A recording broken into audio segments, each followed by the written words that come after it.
sorry, rumah-rumah bordir begitu ya. Walaupun ini yang nonton harusnya 20 plus ini. Apalagi pelecehan seksual. Jangan sampai. Apalagi kekerasan seksual. Kekerasan seksual. Orang ngomong ranjang aja diceritakan di kantor gitu. Di sini ngutip Sigmund Freud. Itu kan obat kuat itu kan jamu semua. Nah itu biasanya yang dijadikan pertanyaan oleh interrogator polisi ketika menangani kasus-kasus pelecehan seksual atau kasus-kasus kekerasan seksual. Udahlah kita selesaikan dan kekeluargaan aja. Lah kok enak gitu loh. Wong kamu sudah berbuat ya silakan tanggung jawab kan kayak gitu.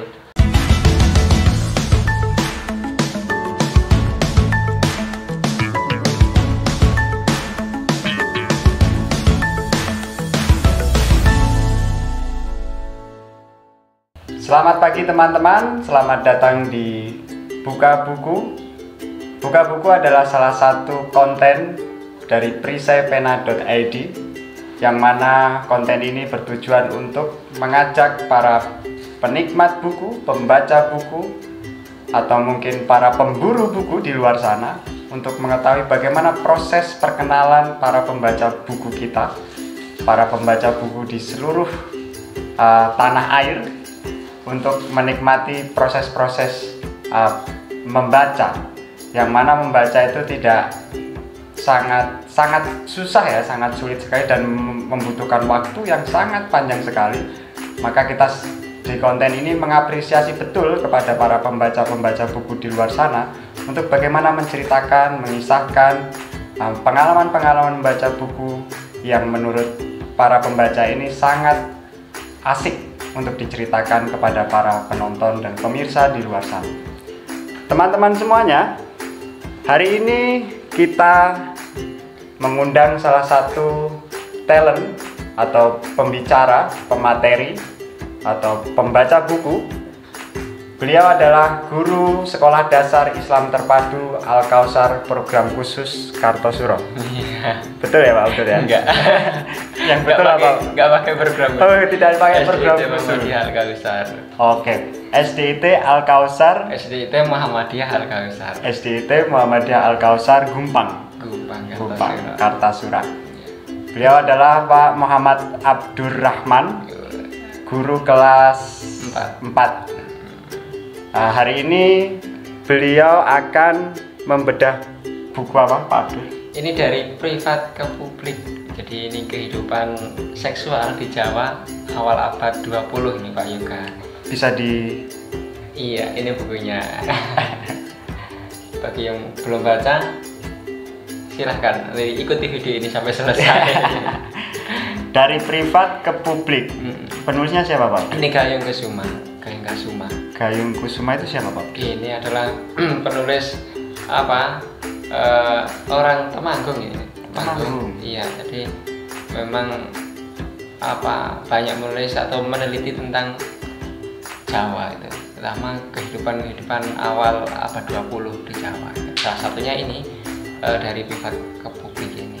Dari privat ke publik, bisa diulangi lagi Pak Abdur yang subjudulnya itu kehidupan seksual di Jawa awal abad 20. Ini menarik Pak Yoga ini. Menarik ya. Iya. Bisa diceritakan bagaimana perkenalan Pak Abdur dengan buku tersebut? Iya, jadi memang ini buku hadiah dulu saya menikah.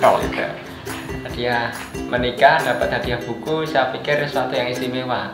Kalau biasanya dapat hadiah mangkok atau dapat hadiah baju bayi kan hal yang biasa, tapi kalau dapat hadiah buku luar biasa bagi saya kan gitu. Akhirnya saya pikir relevan lah, apalagi ketika melihat dunia yang sudah seperti ini, yang postmodern seperti ini. Postmodern ya. Ya memang kita perlu melihat, oh ternyata dulu itu seperti apa, dulu seperti apa. Akhirnya ya saya baca sampai selesai dan menarik untuk saya pikir disampaikan di sini. Walaupun ini yang nonton harusnya 20 plus ini. Jangan anak SD ya belum ini. 20 plus umur 20 ke atas itu. Berarti itu hadiah pernikahan Pak Abdur ya? Betul sekali. Pak Abdur menikah di tahun 2020 Oh baru setahun yang lalu ya? Ini setahun yang lalu. Dan apa pengalaman Pak Abdur, pengalaman setelah membaca itu, maksudnya apa yang bisa apalagi dengan kondisi pabrik yang sudah tidak lajang lagi. Ya jelas ini Pak Yoga, apa buku ini yang saya dapat dari sini bahwasanya ini yang sebenarnya menjadi kegelisahan saya ketika kok orang-orang ngomong seks di mana-mana, bahkan di kantor apalagi saya yang di sekolah Islam loh, itu masih mending. Itu kalau sudah ketemu teman-teman yang umum, nanti ketika ada pelatihan dari dinas, ada ketemu dengan SD-SD yang lain yang macam-macam membahas seks itu kayak udah membahas makanan itu. Oh, sudah menjadi sangat biasa banget, sangat lazim. Lalu saya berpikir kenapa kok seperti ini, kok sudah tidak ada yang privat lagi. Padahal ketika kita ngomong masalah sejarah ini memang dulu awal abad 20 Pak Yoga itu memang masyarakat Jawa membahas tentang seks. Mohon maaf, ini adalah sesuatu yang sangat tabu. Orang membahas seks bukan suatu hal yang lumrah dulu. Namun ternyata dengan masuknya penjajahan Belanda, penjajahan dari yang begitu masifnya, terus dengan akhirnya membuka pabrik-pabrik, terus kereta dibangun, terus akses-akses dibangun, akhirnya di situ orang yang tidak menganggap seks bebas itu akhirnya semakin tertular ke sini itu loh, budaya-budaya itu. Akhirnya dulu muncul, kalau dulu ngomong seks itu tabu, terus akhirnya muncul kayak obat penguat, obat pelancar ini dan sebagainya, kayak gitu Pak Yoga. Dan itu diiklankan di mana-mana. Di mana-mana. Oke, buat para penonton mungkin bisa dijelaskan dulu ya Pak Abdul, bahwa awal abad 20 ini bagi masyarakat Jawa adalah sebelum dan sesudah apa gitu. Jadi kalau awal abad 20 ini memang pada waktu penjajahan. Waktu Belanda sedang gencar-gencarnya urbanisasi, terus untuk ngolah itu loh Pak, hasil-hasil untuk dibawa ke Belanda itu loh, terus pabrik-pabrik dibangun, munculnya dari situ sebenarnya. Akhirnya pada saat itu selain tadi banyak iklan dan sebagainya, ternyata juga sudah mulai muncul jasa-jasa wanita malam gitu loh. Terutama mereka yang misalkan bekerja di kebun karet, untuk laki-laki yang sudah punya istri bekerja di kebun karet, ngerantau berbulan-bulan nggak pulang, ternyata juga secara biologis mereka butuh gitu loh. Itu kemudian ternyata melihat peluang itu juga ada yang kemudian menyediakan jasa melayani bukan seks itu. Kenapa kemudian menjadi pertanyaan, kenapa kok yang wanita-wanita juga mau untuk melakukan itu? Laki-laki itu karena kebutuhan ekonomi desa, mereka butuh makan, butuh menghidupi anak-anaknya, keluarganya, akhirnya ya mau tidak mau harus melakukan itu kan. Jadi itu memang pada saat gencar-gencarnya industrialisasi di Indonesia, terutama ini perkebunan dan pabrik-pabrik itu. Berarti jauh sebelum raja-raja, sebelum ini ya, raja-raja Jawa bertahta ya. Seperti kan kalau kita tahu, bagi masyarakat Jawa mungkin tidak asing dengan kitab atau kitab Serat Centini atau yang sering bicara mengenai seksologi gitu kan. Tapi ini tidak menceritakan itu ya Pak? Tidak menceritakan itu. Ini menceritakan bagaimana awal penjajahan Belanda kemudian membawa dampak terhadap kehidupan masyarakat Jawa. Bisa diceritakan dari privat ke publiknya di mana Pak?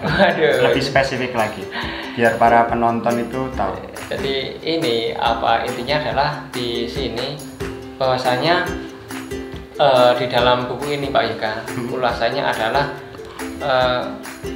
hubungan seks atau sesuatu yang mengenai seks lah intinya. Baik itu bentuk tubuh, lika-liku tubuh, terus pada bahasa-bahasa yang itu mengundang nafsu. Dulu hal-hal itu sangat jarang dibicarakan secara umum. Ibarat orang, kalau sekarang ibaratnya satu kantor itulah, itu jarang orang ngomong itu sangat ditutup. Kalau sekarang kan orang ngomong ranjang aja diceritakan di kantor gitu. Orang-orang bekerja kayak gitu. Akhirnya itu menjadi sebuah pergeseran loh Pak Yoga, pergeseran kehidupan masyarakat. Suatu yang harusnya ditutupi ternyata sekarang menjadi hal yang publik gitu artinya.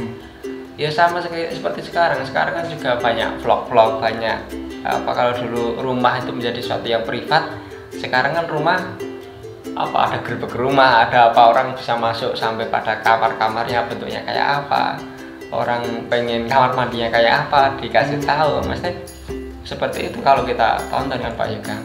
Dan itu sangat relevan dengan seks yang diceritakan di buku itu. Iya, sangat relevan Dan sangat publik sekali memang ya sangat sekarang. publik sekarang. Lalu bagaimana dengan ini Pak Abdul, kondisi masyarakat Jawa yang diceritakan di buku tersebut tentang kasus-kasus tindak pelecehan seksual, mungkin tindak pelecehan seksual, ada tidak apa diceritakan di buku itu? Ada, jadi memang tindak seksual itu, kalau Pelecehan seksual itu kan atau dalam bentuk apapun lah. Kalau sekarang kan pelecehan seksual umum ya, maksudnya kita yang sudah berbau sedikit seksual aja ini udah termasuk pelecehan seksual Pak Yoga. Kalau dalam buku ini memang ketika orang masih pada ada Jawa dulu memang jarang, tapi ketika sudah masuk pada ini tadi yang awal abad 20 ini, ketika sudah banyak sekali industrialisasi, urbanisasi dan sebagainya, akhirnya banyak pelecehan seksual. Bahkan para pekerja-pekerja yang berkebun tadi, kalau mereka merasa apa dirinya tidak terpuaskan, banyak terjadi kasus pemerkosaan, kasus tindak seksual di kebun, di daerah-daerah mereka bekerja kayak gitu. Dan itu muncul karena memang nggak tahu ya, mungkin perilaku yang sudah berubah ya mungkin ya, termasuk pada itu tadi perkembangan zaman yang ada itu. Berubah dalam artian apa Pak? Ya berubah dengan artian dianggap lebih modern gitu. Oh, karena dia melakukan seperti itu sangat modern. Sangat modern. Ya, karena dulu kan orang Jawa nggak kayak gitu. Orang Jawa itu kan apa-apa memang dibatasi. Kalau kita ngomong masalah Jawa, apalagi yang Jawa Tengah, Jawa ini ya, yang memang dekat dengan keraton, bagaimana ada tindak tunduknya dalam berkata, berperilaku. Tapi ketika muncul dalam arti ini penjajahan, ya memang sudah berubah semua gitu loh. Mengikuti dari pertama dibangun, ketika membangun kereta, jalur kereta untuk ngangkut barang perkebunan, ya lama-lama yang dekat kereta kan mesti bangun rumah-rumah ya Pak Yoga. Iya. Rumah-rumah lah. Di antara rumah-rumah itu kan mesti ada rumah yang satu bentuknya untuk rumah non tujuan sekedar tidur kan. Oh, sorry, rumah-rumah bordir begitu ya? Iya, rumah-rumah untuk melayani seks itu tetap ada gitu loh. Akhirnya tetap muncul gitu loh. Dan memang dulu itu masyarakat Jawa sebelum ada itu juga belum seperti ini gitu loh. Tapi ternyata karena dulu kan orang bekerja di dekat rumahnya sudah cukup Pak Yoga. Artinya, oh rumah saya di sini, kamu bekerja di kebunmu saja sudah cukup, menghidupi anak istri sudah cukup. Lama kelamaan kan semakin ladang menyempit kan juga semakin merantau pergi ke luar desa ya. Iya, kalau ngerantau 1 tahun atau berapa bulan nggak pulang-pulang, apa yang dia betah kalau dia sudah melakukan seks atau sudah bersuami istri. Kecuali kalau suami istri dan anak-anaknya dibawa juga ke sana beda lagi. Tapi kenyataannya tetap enggak, karena kan nanti biayanya lebih kan gitu Pak Yoga. Dan apa kebijakan di buku tersebut dalam kasus-kasus berkaitan dengan seksual ya, yang dilakukan oleh pemerintah Hindia Belanda? Apakah pemerintah Hindia Belanda di buku tersebut dijelaskan bahwa ya ini adalah bukan minus malum, tapi lebih ke ya sudah, ini sistem aku buat gitu. Dan silakan masyarakat Jawa ikut dengan sistem saya untuk ya karena memang itu Belanda sih ya, artinya memang mereka nggak terlalu kan, misalnya kan negara bebas, artinya dalam seks kan memang bebas, berbeda dengan kita yang memang orang Jawa. Betul. Apalagi mayoritas orang Islam gitu. Jadi kan ini perbenturan budaya yang sangat kuat kan gitu. Bagi mereka ya sudah biasa kan gitu. Kalau kita nonton orang yang di Belanda sana kan juga orang seks umur berapa juga udah bebas, walaupun itu secara di kita, secara lokal di sini ya tidak dibenarkan sampai saat ini. Sampai saat ini ya tidak dibenarkan. Apalagi pelecehan seksual. Jangan sampai. Apalagi kekerasan seksual. Kekerasan seksual, karena yang terjadi ini kalau menyangkut sekarang yang menjadi korban itu kan juga yang agak miriskan sekarang anak-anak banyak. Betul. Anak-anak sekolah yang mereka punya masa depan masih panjang. Betul. Sekali terjadi kayak gitu traumanya ya sampai nanti dia dia akan menata hidupnya itu sangat panjang lagi. Mulai ya.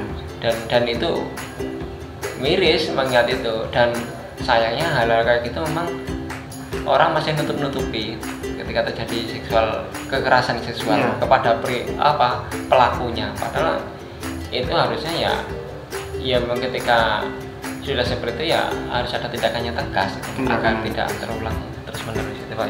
Oke. Saya boleh minjam Pak. Siap. Jadi buku ini memang luar biasa ya teman-teman. Saking luar biasanya saya bingung membuat pertanyaan. Karena berkaitan dengan seksual, saya belum menikah Pak. Belum melakukan. Jadi ya selama ini hanya imajinasi saja dan gambaran-gambaran sesaat ya. Ini dijelaskan dalam, kayaknya yang menarik iklan obat kuat ya. Iklan obat kuat itu kan yang memulai munculnya bahwa seks itu sudah mulai publish di masyarakat. Iklan obat kuat dan kecenderungan kehidupan seksual. Iya. Bisa diceritakan Pak Bro? Jadi iklan obat kuat itu memang satu sisi konotasinya negatif, tapi satu sisi juga penting Pak Yoga. Tapi ternyata orang yang sudah menikah, orang yang berhubungan, kuat tidaknya ketika kamu berhubungan seks itu sangat penting bagi kelanggengan hubungan rumah tangga. Betul. Karena ternyata itu juga sangat berpengaruh ketika fisiknya yang laki-laki, fisik atau tenaganya untuk melakukan seks ketika lemah, juga yang wanita tidak terpuaskan. Istri tidak terpuaskan. Kalau tidak terpuaskan maka juga yang istri juga bisa ya biasanya nyari yang lain lah kayak gitu loh. Makanya sebenarnya juga sering tuh terjadi kasus perselingkuhan, kasus karena juga kayak gitu obat kuat. Walaupun kalau dulu itu sudah ada loh dulu. Itu kan obat kuat itu kan jamu semua. Jamu dan itu kan produk kita, produk lokal, jamu-jamu lokal yang ada di pribumi. Namun dulu memang sudah banyak orang butuhkan, banyak orang beli, tapi memang tidak kemudian diiklankan itu.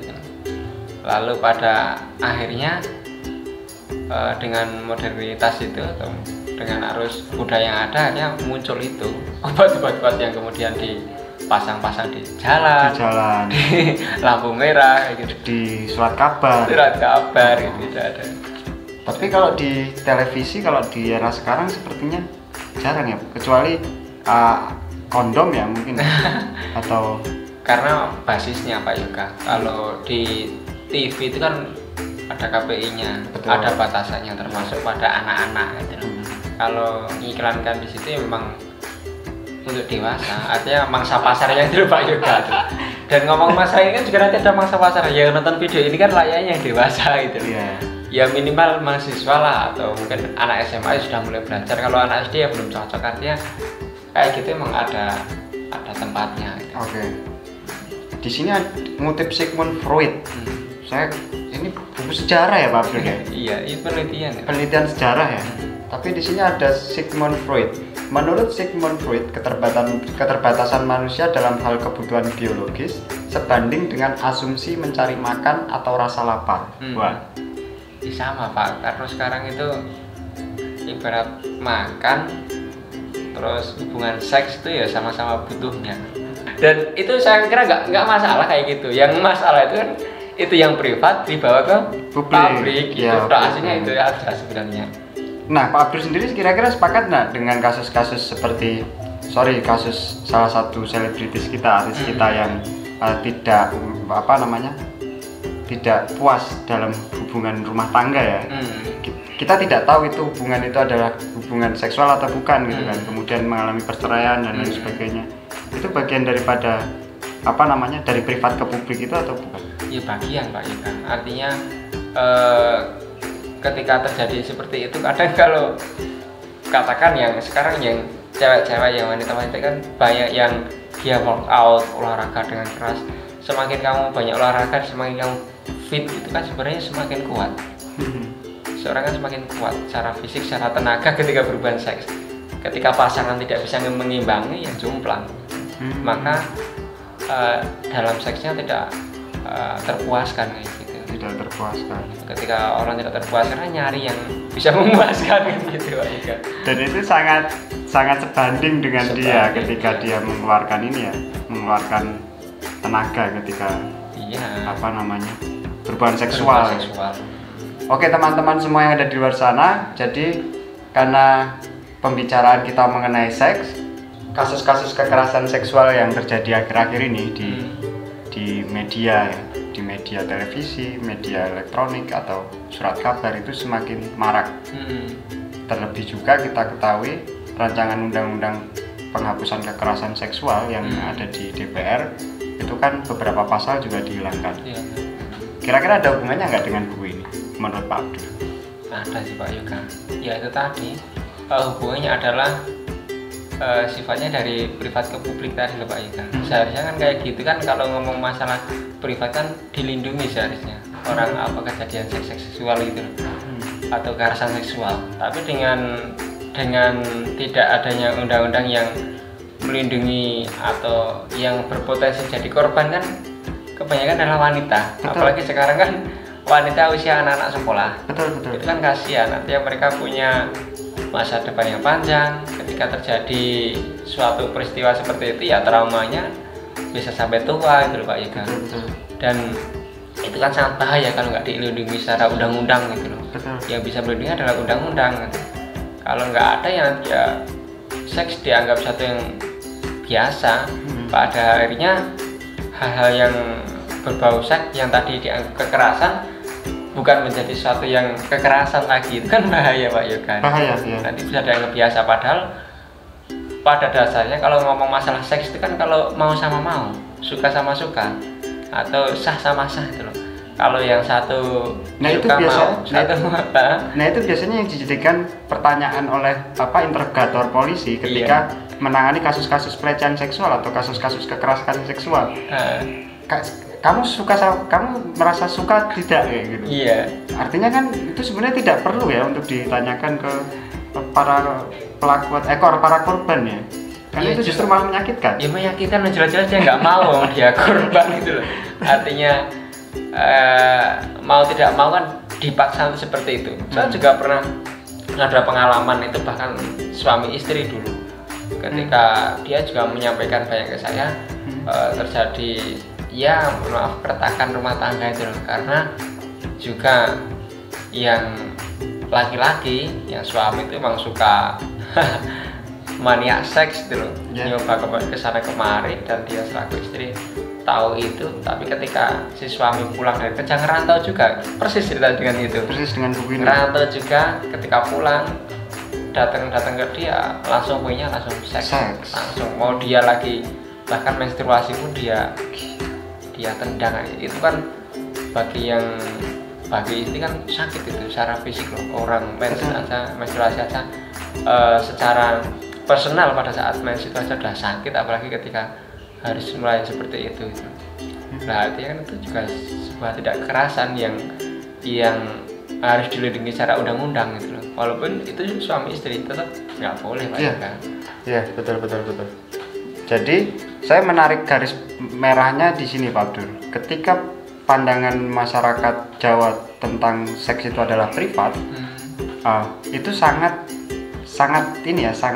berhubungan sekali ketika kita melakukan penanganan terhadap kasus-kasus kekerasan seksual begitu. Iya Pak Yoga, artinya dengan berarti bukan diselesaikan dengan cara kekeluargaan loh ya. Iya. Kadang-kadang kita apa-apa dijelaskan dengan keluargaan loh. Sebenarnya itu malah sebagai jalur orang tidak mau bertanggung jawab. Betul. Artinya sekarang katakanlah ada kasus yang mengenai anak, udahlah kita selesaikan dalam kekeluargaan aja, nggak usah di-up ke media apa. Lah kok enak gitu loh, kamu sudah berbuat ya silakan tanggung jawab kan kayak gitu. Kok enak aja berbuat diambil enaknya aja, berbuat ya harus ada tanggung jawabnya kan gitu. Betul. Berarti privat dalam hal kehidupan seksual di Jawa ini bisa kita garis bawahi dalam kasus-kasus penanganan kekerasan seksual itu harus lebih memerhatikan korban gitu ya. Harus kayak kasus Agni UGM. Menurutku itu adalah kasus yang sangat luar biasa dalam penanganan advokasi, Pak Abdul. Kita tidak pernah tahu siapa Agni itu sekarang. Iya. Kita tidak pernah tahu Agni itu seperti apa orangnya. Tapi kalau kita cari tahu berita terakhir di daerah Luwu Timur, Sulawesi Selatan kalau tidak salah, itu yang melakukan tindak kekerasan itu bapaknya sendiri kepada anaknya. Nah, bapaknya itu akhirnya mengakui bahwa dia adalah bapak dari anak ini. Artinya kan identitas korban kan ikut terungkap ketika itu. Nah, itu yang disayangkan oleh para pemerhati feminisme atau pemerhati penanganan kasus pelecehan dan kekerasan seksual ini, itu yang tidak dibenarkan. Artinya kan bahwa kita tetap melindungi korban, kemudian pelaku dipublikasikan bahwa ini loh pelaku pelanggaran kekerasan seksual gitu terhadap anak. Dan menurutku dalam hal ini yang diterangkan Pak Abdur tadi sangat berhubungan sekali ya, bagaimana kita melakukan penanganan kasus terhadap. Apalagi kan ini juga laki-laki marah Pak ya, benar. Apalagi kemarin juga sama. Sekarang kalau dulu korbannya orang lain dengan orang lain, ini sekarang bahkan banyak terjadi itu tadi bapak sama anaknya sendiri. Guru dengan muridnya. Guru dengan muridnya itu sangat disayangkan, sangat disayangkan. Sangat disayangkan, dan itu terjadi di institusi yang di institusi manapun ya. Sangat disayangkan Pak Yoga. Artinya bagaimanapun hal seperti itu kalau bisa kita hindari lah. Ibarat orang dan mempercayakan kita lah, mungkin kita selaku guru, yaitu amanah yang besar. Orang sudah titip kepada kita, kalau kita tidak minimal menjaganya lah, itu bukan malah mengotorinya. itu mungkin juga mengotorinya, kemandangannya kesannya sangat jelek sekali Pak Abdur. Oke, Pak Abdur, ada lagi ya Pak? Mengapa buku ini penting dibaca bagi para penikmat buku di luar sana? Penting karena buku ini adalah mengungkap bagaimana alasan-alasan seks itu sekarang menjadi sesuatu yang tidak tabu lagi, sesuatu yang dibicarakan lagi. Terus artinya teman-teman juga perlu tahu sejarahnya, awalnya itu bagaimana gitu. Jangan juntur-juntur ikut-ikutan. Orang sekarang sukanya ikut-ikutan tanpa tahu dulu sebenarnya seperti apa. Oke, termasuk free sex, child free gitu ya? Iya, kayak itu ya nggak tahu juga. Terus ikut-ikutan. Jadi kalau memang dia tahu dasarnya silakan, tapi kalau hanya sekedar ikut-ikutan saja janganlah gitu loh. Ada salah satu influencer ngomong child free, semua ikut child free. Ikut-ikutan, sekarang apa ikut-ikutan tanpa ngerti Pak Yoga. Oke, tanpa tahu ininya ya. Termasuk kenapa perlu baca buku ini, salah satunya itu ya Pak? Iya dong. Terus apa lagi Pak Abdur? Ya, jangan lupa tonton video Perisai Pena di semua episode. Saya pikir nanti banyak sekali hal-hal yang bermanfaat lah di situ. Artinya kalau ngomong masalah video, kebanyakan orang nonton kayaknya hanya yang happy, yang suka yang jalan-jalan tok atau yang mewah-mewahan. Tak pikir penonton juga perlu nonton yang kayak gini lah gitu. Bahwasanya ada sisi kehidupan lain selain kamu hidup sekedar senang-senang tok gitu. Karena ini ilmu kan Pak. Ilmu ya. Ilmu dalam apa? Kalau dari buku ini. Ilmu dalam seks. Ilmu dalam seks. Seks dalam kacamata sejarah ya teman-teman, bukan seks dalam tradisi-tradisi kebudayaan timur seperti Kama Sutra atau kitab syariat ini, karena di sini dibatasi awal abad ke-20 dan dimulainya pada saat pemerintahan Belanda. Terakhir mungkin Pak Abdur, saya kok penasaran ya.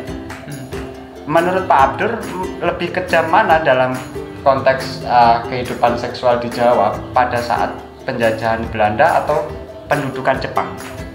Meskipun di sini tidak dijelaskan Jepang ya. Kalau Jepang terlalu sebentar Pak Yuka, masih cuma 5 tahun atau berapa tahun, memang kita belum bisa membandingkan lah. Itu nggak apple to apple dengan Belanda yang memang sejak dulu pedagangnya sampai ke Indonesia. Artinya kan lama banget. Kalau Jepang kan cuma dapat sebentar saja. Toh misinya Jepang kan ya cuma untuk itu kan, sebenarnya misinya Jepang kan untuk menunjukkan bahwasanya orang Asia bisa itu kan gitu. Berbeda dengan koloni Belanda. Jadi nggak bisa dibandingin Pak Yuka, terlalu jauh. Tapi kasus-kasus Jugun Ianfu Pak Abdul, wanita-wanita penghibur pada saat pendudukan Jepang itu lebih galak, lebih digalakkan. Bahkan Soekarno ya, bahkan Soekarno sekalipun ikut mempromosikan bahwa Jepang silahkan menyediakan kan, Soekarno menyediakan Jugun Ianfu itu ya. Dan terakhir pemerintah Jepang itu kan memberikan dana ya, itu memberikan ganti rugi kepada Indonesia terhadap kasus-kasus pemerkosaan yang dilakukan oleh para tentara Jepang dan itu tidak terjadi di Indonesia Pak Abdul, di hampir pendudukan Jepang di Asia Tenggara ya, seperti Vietnam mungkin, Filipina dan lain sebagainya itu. Kalau apple to apple iya, karena waktunya rentangnya beda gitu. Mungkin secara fisik mungkin lebih kena Jepang sih yang iya, karena orang Jepang tentaranya butuh mereka untuk ngejar itu Pak Yuka. Karena seks itu tadi udah kayak makan sama minum. Mungkin kalau di Belanda, zaman Belanda itu mindset ya, kita dibentuk mindset ya, mindset. Kalau ini eksekusinya mindset bahwa seks itu adalah ini ya. Oke. Terakhir lagi Pak Abdul. Kok masih terakhir lagi? Pesan-pesan buat teman-teman penonton budiman yang ada di luar sana untuk berliterasi. Jadi teman-teman, ini para penonton perisai-pena.id, jadi kenapa kita perlu berliterasi, perlu membaca buku? Ya membaca buku itu kalau katanya buku itu jendela dunia gitu. Ibarat apa Pak Yuka? Ibarat kita manusia, otak kita kalau nggak diisi buku ya kosong gitu loh. Hanya menang-menangan fisik tok, menang ayal-ayalan gitu. Betul. Iya betul, sekarang ada media sosial, ada media elektronik, media ini yang begitu pintar, tapi tak pikir buku ya akan tetap menjadi sesuatu yang istimewa dari zaman ke zaman. Itu Pak Yuka. Luar biasa guru kita yang satu ini, saudara saudara. Jadi Pak Abdul ini teman-teman sering nulis di surat kabar, mimbar guru, terus terakhir di itu Tribun Jateng. Tema-temanya adalah tema-tema pendidikan semuanya Pak Yuka. Jadi beliau ini sangat concern di wilayah pendidikan, pendampingan anak-anak untuk mencapai cita-citanya. Gitu ya Pak Abdul ya? Iya, kurang lebih begitu. Oke, sedikit mengenalkan kembali ke teman-teman di luar sana, perisaipena.id adalah salah satu penerbit yang bergerak di wilayah-wilayah suburban Solo Raya. Jadi penerbit ini mencoba untuk mewadahi para penulis-penulis yang ada di luar sana, baik itu yang sudah terkenal maupun yang belum terkenal, untuk menerbitkan bukunya. Pak Abdul pengen menerbitkan di Perisai Pena? Iya, besok bisa. Kita tunggu ya, tulisannya di surat kabar kita kumpulkan, kemudian kita terbitkan. Terus dari awal juga nggak apa-apa Pak Yuka. Siap, Pak Abdul ya. Kita tunggu tulisannya di perisaipena.id. Jadi silakan teman-teman di luar sana yang punya karya terbaik, entah itu apapun, buku, isai, puisi, cerpen atau apapun itu, bisa komunikasikan ke kita di perisaipena.id. Demikian sedikit informasi sekilas dari saya. Mungkin cukup itu ya Pak Abdul. Iya. Terima kasih atas waktunya. Iya, terima kasih atas kesempatannya juga Pak Yuka. Oke teman-teman semuanya, selamat pagi, sampai jumpa.